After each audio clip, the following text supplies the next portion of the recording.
दोस्तों, मैं आप सभी को प्रणाम करती हूँ। आज मैं एक देवी गीत सुनाती हूँ। आप लोगों को कैसा लगता है कमेंट में बताना और हमारे चैनल को लाइक करना, सब्सक्राइब करना।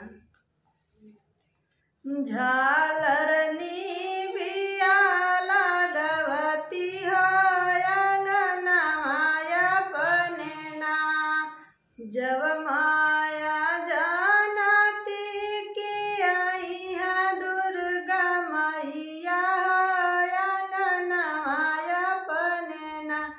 झालरनी बिया लगवती हो अंगनवाय पनेना, निबिया लगवती निहुरी के पैया लगती हो चरवाय पनेना। मैया के खोरिया बहोरती हो चरवाय पनेना, मैया के खोरिया बहोरती हो चरवाय पनेना। झालरनी बिया लगवती हो अंगनवाय पनेना, जब माया जानती कि आई है शीतला मैया हो अंगनवाय पनेना। झालरनी बिया लगवती हो अंगनवाय पनेना, झालरनी बिया लगवती हो अंगनवाय पनेना, निबिया लगवती निहुरी के पैया लगती हो चरवाय पनेना।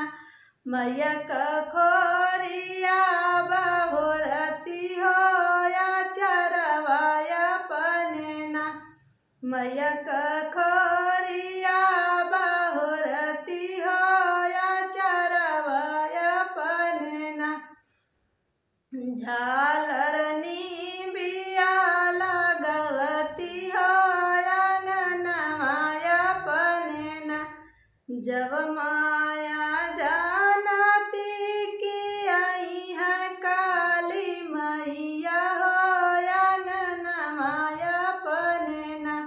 झालरनी बिया लगवती हो अंगनवाय पनेना, झालरनी बिया लगवती हो अंगनवाय पनेना, निबिया लगवती निहुरी के पैया लगती हो चरवाय पनेना।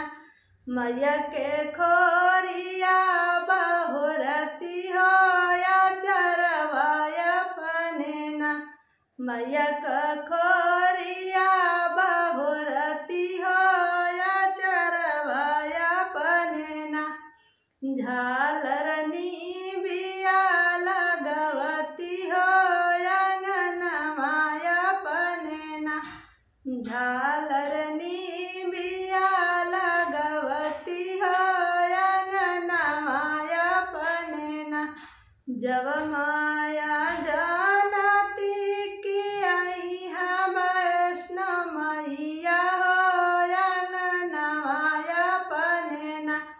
झालरनी बिया लगवती हो अंगनवाय पनेना, झालरनी बिया लगवती हो अंगनवाय पनेना, निबिया लगवती निहुरी के पैया लगती हो चरवाय पनेना।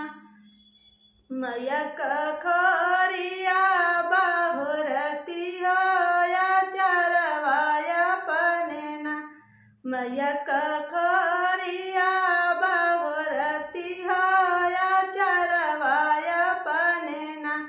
झालरनी बिया लगवती हो अंगनवाय पनेना, झालरनी बिया